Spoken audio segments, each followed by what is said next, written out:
diagnóstico mais correto possível da presença ou não do novo coronavírus nas pessoas é essencial para evitar a disseminação da Covid-19.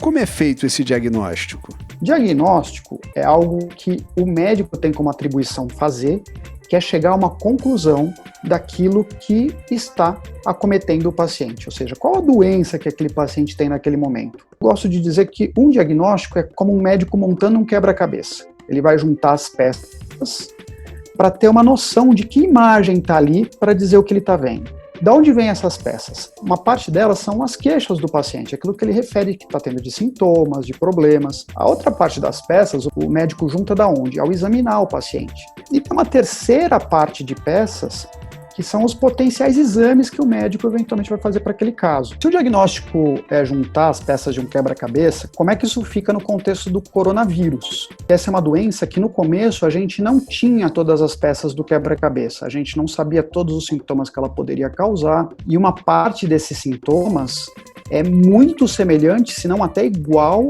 a de uma diversidade de outras doenças infecciosas causadas por outros vírus. Então, aquelas peças iniciais do quebra-cabeça que o médico junta para dar o diagnóstico não ajudam ele a saber exatamente qual dessas doenças é. Claro que ao longo do tempo, a comunidade médica foi aprendendo exatamente tudo aquilo que o coronavírus causa de sintoma. E isso aumenta a precisão da montagem desse quebra-cabeça. Mas é claro que não é só isso, né?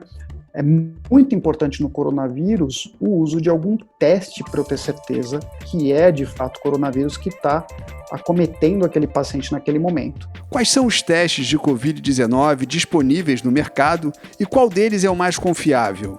Um deles é o mais importante para a gente, que é o chamado PCR, que é um tipo de exame que detecta o vírus, que a gente colhe do nariz da pessoa, da garganta da pessoa. O segundo grupo de testes são os exames sorológicos, que são aqueles exames coletados do sangue do paciente em geral, para verificar se ele desenvolveu uma coisa que a gente chama de imunoglobulina. O que são essas imunoglobulinas? São proteínas produzidas pelas células de defesa do corpo que vão agir exatamente para combater uma determinada doença.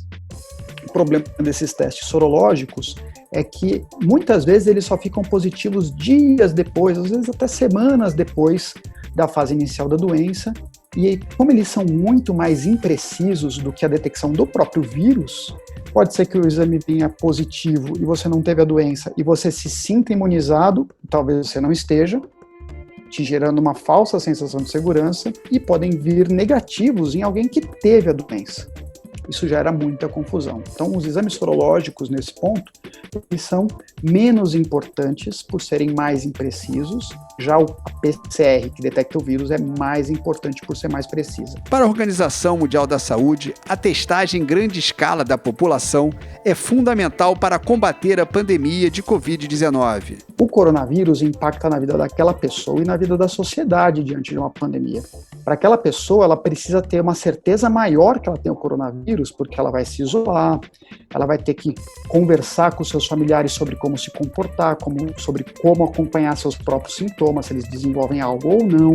E a segunda importância é para a sociedade, governo, as entidades públicas, para poder determinar em que fase a gente está dessa pandemia, estamos sob risco, não estamos, quantas pessoas de fato têm a doença, quantas já tiveram, quantas já se curaram, quantas ainda estão com a doença ativa. Isso depende de testes. Aí a gente depende muito das políticas e das agências e como elas determinam a possibilidade desses testes serem feitos, a qualidade dos kits desses testes e o acesso sem ônus para qualquer pessoa, em qualquer ponta do sistema, independente de ser dentro do sistema público ou dentro da saúde suplementar.